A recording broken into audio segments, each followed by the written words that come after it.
Robert Rust, board certified counselor. I want to talk a little bit about some things that you can do to help reduce your anxiety. One thing I want to get across here is that not all anxiety is bad. You do need some anxiety just to even survive. For example, when parents are raising their children, they want to give them anxiety.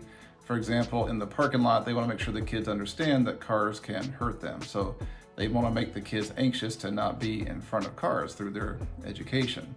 And here in this graph, you see that you can have dangerous inaction if you completely lack all stress or anxiety about a situation, such as the kid in the parking lot. And at some point, as the stress increases, your ability to perform or your intensity in your performance goes up until you kind of reach this peak. And then once you get excessive anxiety, your performance goes down, your ability to function goes down until ultimately you end up just in a panic attack and where you're actually doing very little to nothing and just having all the anxiety and the panic. Don't need that.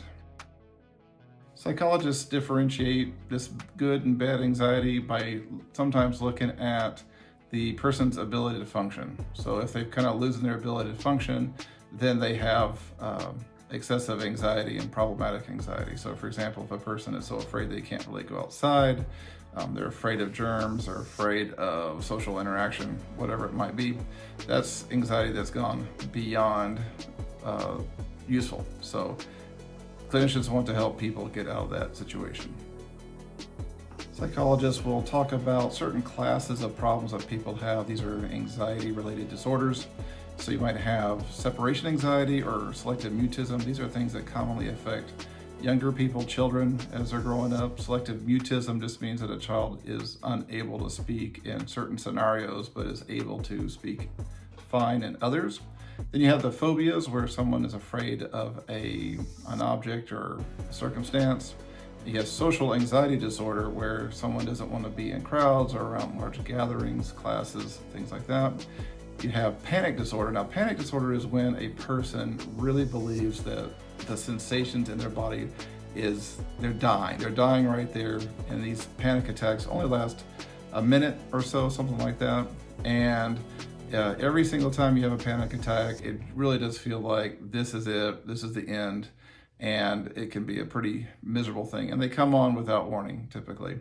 And then you have generalized anxiety disorder, where someone is just keyed up and anxious all the time in all circumstances. I want to talk a little bit about these spin-up cycles that people have when they have anxiety. There can be a situation where things within us kind of ping back and forth, and it's unique to different people. There is a very common cycle I want to talk to you about today. So for example, mentally you might say, is this a bad thing that's happening right now? And then you'll have that question, this looks like this might be a problem. And then you'll get these physical sensations, like you'll sense that your heart is racing, maybe your face is flush, or you're starting to shake a little bit. And so those physical sensations will then confirm the mental thought that, yeah, this really is happening, this really is bad. And then that confirmation will heighten the thought, and then you'll have an increased sensation in the body. So they have this cycle that kind of goes back and forth and just kind of escalates the anxiety. So to attack this bad anxiety, what we want to do is go after the different components. And so using the example that I just gave, you would want to attack both the mental aspects as well as those physical sensations. And you do that by kind of interrupting the physical processes away from the anxiety. You kind of have some practice time, and you interrupt the physical processes, and you also interrupt the faulty thinking that kind of gets you lit up in the first place. All right, so there's this example with a bear, and I want to kind of show you this because what happens is that we're a lot like the bear, where we can go from 0 to 60 and nothing flat.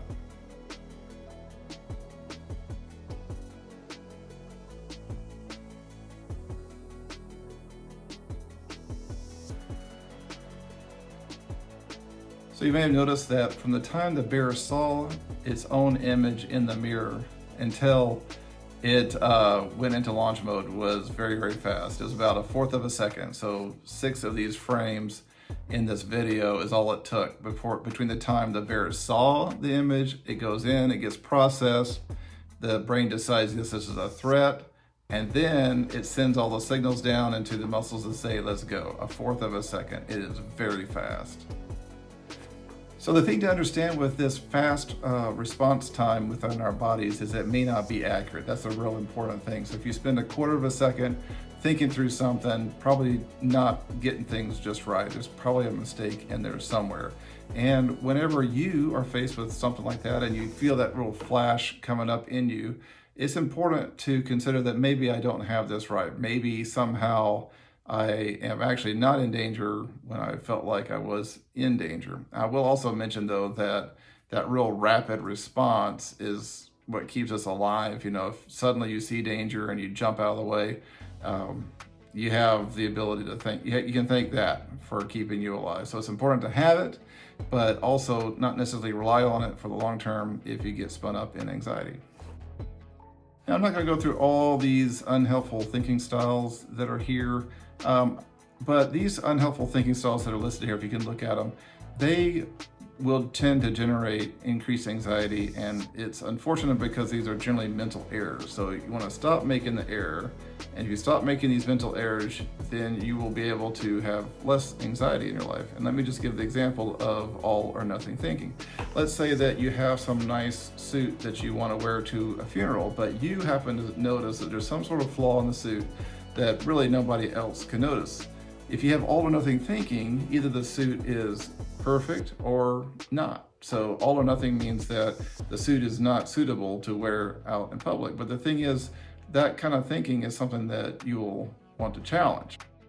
I want to mention a little bit about catastrophizing, because that does happen pretty commonly. People will take a small thing and say, this is it, this is the end of the world.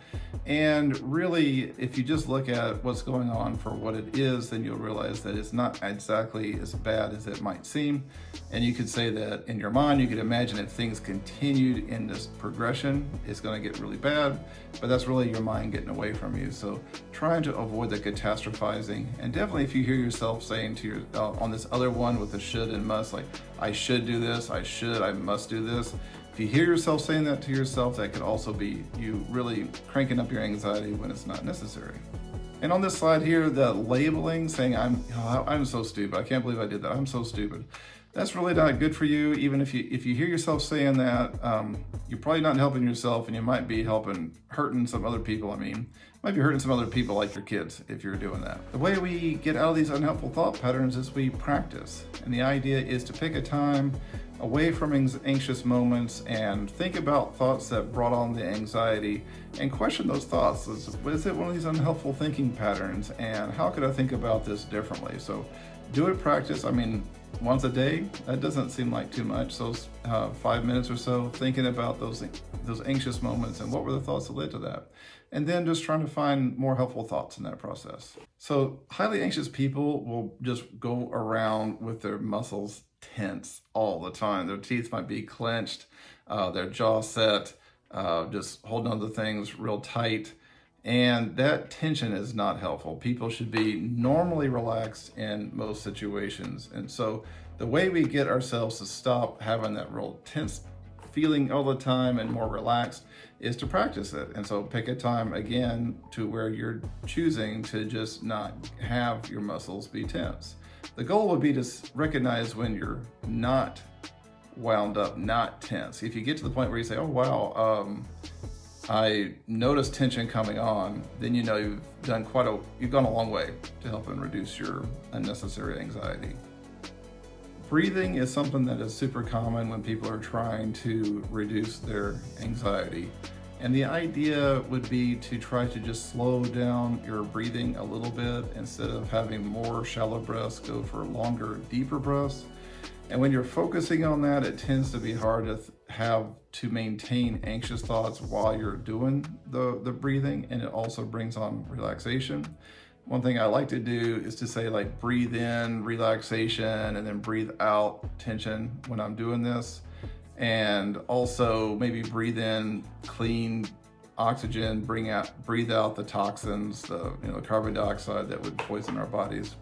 And that would be something to do. And if you can, you can go as low as 4 breaths per minute for a little while, for a little while without risking too much. So you can slow your breath down quite a bit, and it can help you reduce your tension in the moment. Highly anxious people tend to be awake at night, and that is a great time to practice both of these things, or any, whatever it is that's in your particular spin cycle. Practice doing the relaxed version of whatever it is that's got you going. And you can do that when you're sleeping. Definitely, I mean, I've had experience praying the rosary at night, and sometimes I don't get through all of it and I'll end up asleep. But the rosary does a great job of taking my mind off of busyness and things that are, worldly things, and get my mind back on godly things. And it really just brings about a lot of relaxation for me. So that would be something that you could possibly add to your routine if you aren't doing it already. Help you relax and get more of the sleep that you need. Yeah, Don Bosco, he had a really nice quote here where he talks about, how does God view our efforts versus our results? When we try to control results, things are things that are generally out of our control. They're out of our control. It adds anxiety. But if we try to just be okay with the fact that we put the effort in and let God judge the effort, we can give ourselves a break and have less anxiety, because then we're no longer keyed up on trying to control something that is actually outside our control. And that's all I've got to share with you here for Anxiety Self-Help Tips. I hope you found it helpful. Bye-bye.